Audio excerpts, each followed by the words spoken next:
Good day, ka-solar! Papalit po tayo ng ating battery para sa ating Cassius Top Solar. So, ito po, rechargeable battery.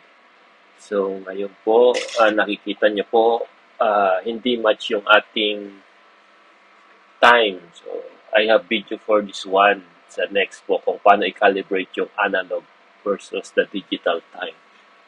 So now, ang ating kailangan po ngayon para sa ating gagamitin para buksan ang ating relo ay ito po yung battery, CTL920, pamalit natin sa ating top solar na Casio. And then ito, screwdriver set para naman to sa pagbubukas ng ating relo. Kailangan po ay precision screwdriver set. And then lastly, yung ating multimeter para sa panukat ng battery. Kung okay pa ba siya or hindi na.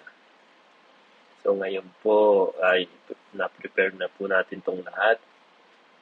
So kunin po natin yung ating matulis na bagay para sa pagbubukas naman po ito ng ating bracelet. So para maano natin to mabuksan ng maayos yung apat na screw. So ito po, pipindutin lang po natin to para matanggal po yung pagkakalagay sa ating bracelet. So now, medyo mahirap, pero kakayanin. So ito na po. So once na nalis na po natin, so tingnan na po natin kung kakasya muna. Pag hindi po kakasya yung ating screwdriver or masyadong maliit, palitan po natin ng medyo malaki. Hanap po tayo ng sakto sa kanya para hindi siya yung plus sign niya doon sa screw hindi masira. So ito na po yung kanyang sakto. So papalitan po natin at tatanggalin po natin yung mga screw, yung apat na screw. So pagtatanggal po natin yan, dahan-dahan lang po. Baka mawala yung ating maliit na screw. Yan na po. Tinanggal na po. So proceed lang po tayo dun sa tatlo. After matanggal po natin yung last screw, so, dahan-dahanin po lang natin yung pagtanggal ng kanyang covers. So, this clip, parang clip type. Ito po, may nakasulat po dyan yung instruction. Ano yung nasa yung negative ng battery. At saka, after palitan ng battery, may instruction po dyan na kung short mo yung dalawang hole na nasa relo. Mamaya, ipapakita po natin to dito sa ating video. So, basa. Tapos yung, dapat tugma po yung battery na ipapalit natin doon sa existing battery. Kasi po ito, rechargeable battery po to. Yung CTFL920. So, ito po yun yung sa pinapakita ko. Ito po yung battery na tatanggalin po natin. Medyo DIY po tayo ngayon para makatipid po tayo. Hindi na po natin ipupunta sa ating watch repair. So, ito po yung pinapakita ko po. Ito yung ating short after natin mapalitan ng battery. So, basahin niyo po yung nasa likod. May instruction naman yan sa likod ng ating cover. So, kailangan lang po natin na basahin. Ito po, yung bilog, yung dalawang bilog, yung maliit at saka malaki. Yan po yung short natin after natin mapalitan yung ating battery. So, now, tanggalin po natin yung battery. So, hanap po tayo ng matulis na bagay. So, ito po, pindot at saka tanggalin po, parang nakaklip po yan.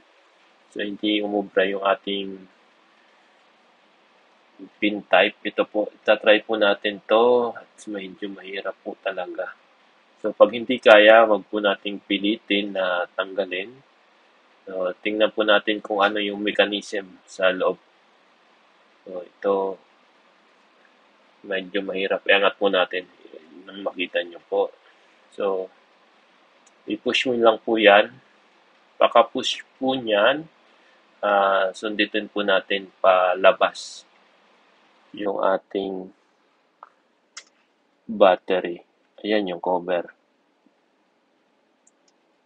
So, once na matanggal po natin, iangat lang po natin ng konti at saka dahan-dahanin po natin yung pagtanggal ng battery. May blue film po yan.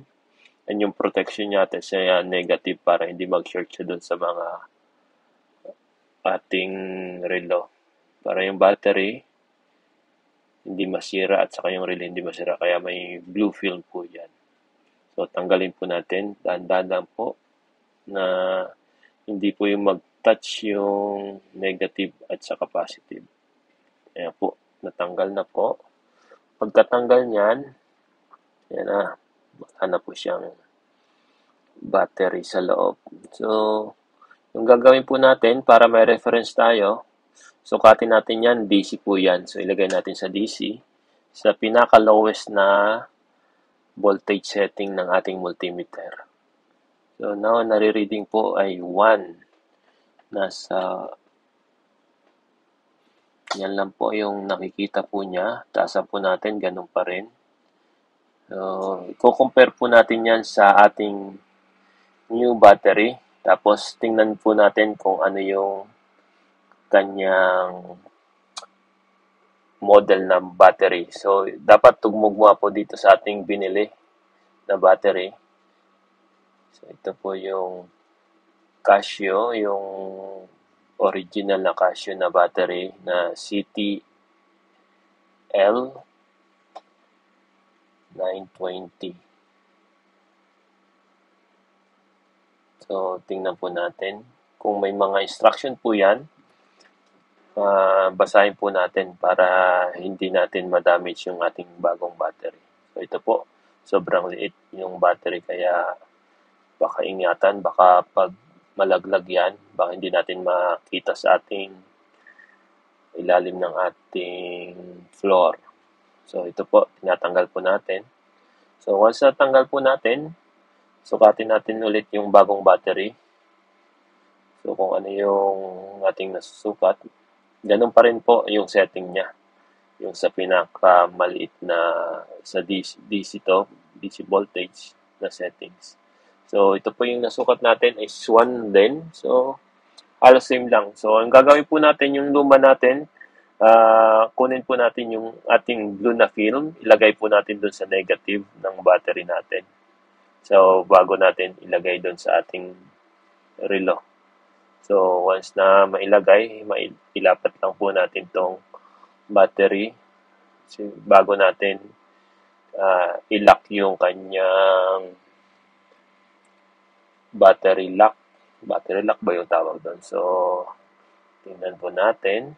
Once na nailagay po natin, so may isa po tayong instruction doon. Pagkalagay ng ating battery, kailangan po natin i-short. So, ito i-short na po natin ng about 2 seconds. So, once na i-short po natin, kuha po tayo ng buds kasi medyo madumi po yung ating relo. So, 10 taon na po itong relo bago natin itong palitan. Alisin po natin yung o-ring. So, yung o-ring na yon ay ating pong huhugasan. Kung may bago po tayong o-ring, mas maganda para itong relo natin hindi kahit mabasa, hindi po pumasok ng tubig sa loob. So, ito na po, nalinisan po, hindi po masyadong malinis na linis kasi baka masira natin at saka pumasok yung mga dumi doon sa ating relo. So, ito po yung ating o-ring. Hinugasan po natin yon, dahan-dahan lang po kasi medyo manipis po yung o-ring. Baka masira natin. Pag once na masira yan, hindi na po natin pwedeng ilagay yan sa basa yung ating relo. Baka pasukin na ng tubig. So, ilagay po natin yung o-ring. At tapos, lagyan ng o-ring. Yung ating cover naman, isusunod po natin kung madumi, medyo linisan po natin. So, ito na po, ilalagay po natin yung ating cover. So, kung paano natin tinanggal kanina, Yun din yung pagkakalagay natin sa cover. So, 4 na screw yung ilagay natin. So, higpitan po natin ng pa-cross yung ating diagonal, yung ating mga screw. Once na mahigpitan na po lahat, so makikita po natin yan ngayon ay nasa January 1 na yung setting kasi parang yung pagkaka-reset natin kanina, yun yung magiging reset ng ating relo. So ngayon, ilagay po natin yung ating bracelet na. Ikabit na po natin. So siya yung gagawin natin. Isusuksok muna natin yung isa. Tapos yung pangalawa, just push po. Push natin yun. Gamitan po natin ng medyo matulis na bagay para i-push natin yung spring type lang po to yung lock niya. Spring type, paka-push po natin yan, just slide, tapos hanapin natin yung butas kung saan yung ating pinaglagyan kanina. So, ito na po. Okay na po siya. January 1 po yan. Tapos yung the right digit ay yung second. So, ngayon, try na natin i-set up yung ating relo sa kanyang oras at saka sa kanyang date. Kung nagustuhan mo itong video, huwag po natin kalimutan mag-like and subscribe, pati na rin po sa ating mga social media accounts. Yun lang po muna. See you sa next video.